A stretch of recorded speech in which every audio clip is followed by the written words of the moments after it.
안녕하세요. 길을 제시하는 최원길 변호사입니다. AI로 목소리를 조작해서 유명 연예인에 대해서 허위 사실을 퍼뜨린 혐의로 유명 유튜버가 결국 구속이 됐습니다. 그런데 단순히 명예훼손죄만 있는 것이 아니라 성폭력처벌법 위반, 협박, 강요 미수까지 여러 개의 혐의를 받고 있습니다. 오늘 다룰 사건은 유튜브 가로세로 연구소, 줄여서 가세연의 운영자인 김세희 대표의 구속 사건을 법률적으로 설명드리겠습니다.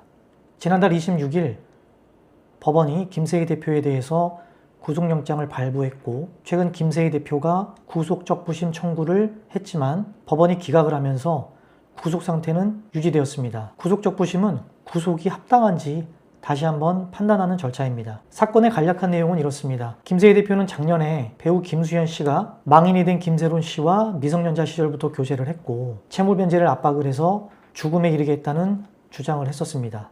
그런데 경찰 수사 결과 증거로 제시한 카톡 대화는 조작이 된 것이고, 공개한 음성 파일도 AI로 만든 허위 조작물이라는 게 경찰의 판단입니다. 이 사건에서 어떤 법적 쟁점들이 예상되시나요? 하나씩 살펴보겠습니다. 첫 번째 쟁점은 정보통신망법상 허위 사실 적시 명예훼손 혐의입니다.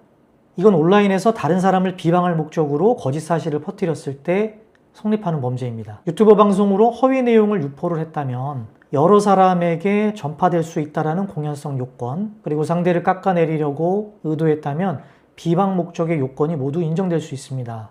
이 사건에서 핵심은 김세희 대표가 거짓인 줄 알면서도 일부러 퍼뜨렸는가 하는 점인데, 경찰은 김세희 대표가 허위임을 알면서도 대중의 관심을 끌고 유튜브 수익 증가를 위해서 유포했다고 판단한 것입니다. 두 번째 혐의가 이 사건에서 굉장히 주목할 만한 부분입니다. 바로 성폭력처벌법 위반 혐의인데요. 성폭력처벌법 제14조의 2는 AI로 만든 가짜 영상, 즉 딥페이크 영상을 유포를 하면 처벌하는 조항입니다. 그런데 문제가 하나 있어요. 법조문에는 영상물이나 사진이라고 되어 있는데, 이번 사건처럼 음성을 조작한 경우에도 처벌할 수 있는가라는 문제가 있습니다. 이 쟁점은 법원에서도 치열하게 다퉈질 것으로 예상이 됩니다.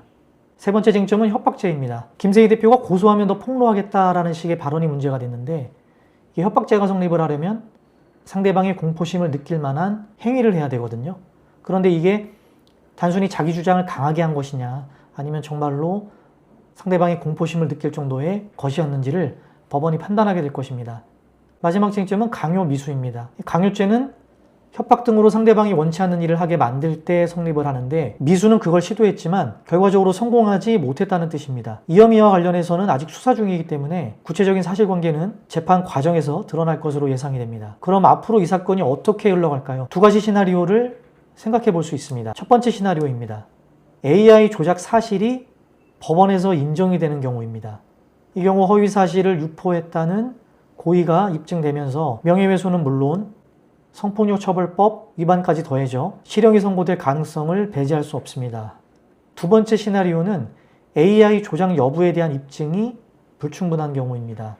김세희 대표 측은 국립과학수사연구원도 판정이 불가하다라고 판단했기 때문에 AI로 음성을 조작한 사실이 없다라고 주장을 할 것입니다. 김세희 대표가 AI로 음성을 조작을 했는지 그것에 대한 증명 책임은 검사에게 있습니다. 그런데 국과수조차도 김세희 대표 측이 공개한 녹음 파일이 AI가 조작한 것인지 판정 불가 결론을 내렸기 때문에 검사가 AI 조작 여부를 증명하지 못한다면 적어도 성폭력처벌법 위반 혐의는 무죄가 될 것으로 추정이 됩니다.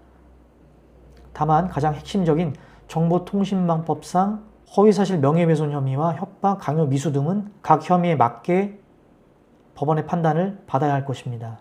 다만 법원이 이미 구속영장을 발부를 했기 때문에 어느 정도의 혐의는 소명이 됐다라는 것이거든요. 그래서 김세희 대표에게는 구속이 됐다라고 하는 사실 자체는 불리해 보입니다. 다만 국과수조차도 김세희 대표가 제출한 음성 파일이 AI가 조작한 것인지 판단이 불가하다고 한 부분은 김세희 대표에게 유리한 것으로 생각이 됩니다. 오늘 내용을 정리해 보겠습니다.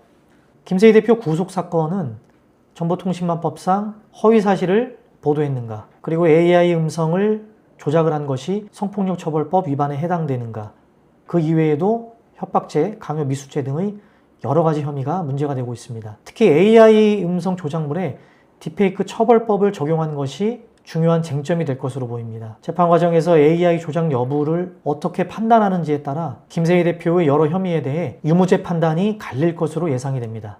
여러분은 이 사건의 결론을 어떻게 예상하시나요? 영상이 유익하셨다면 구독과 좋아요 부탁드립니다. 구독과 좋아요는 영상 제작에 큰 힘이 됩니다. 길을 제시하는 최원길 변호사였습니다.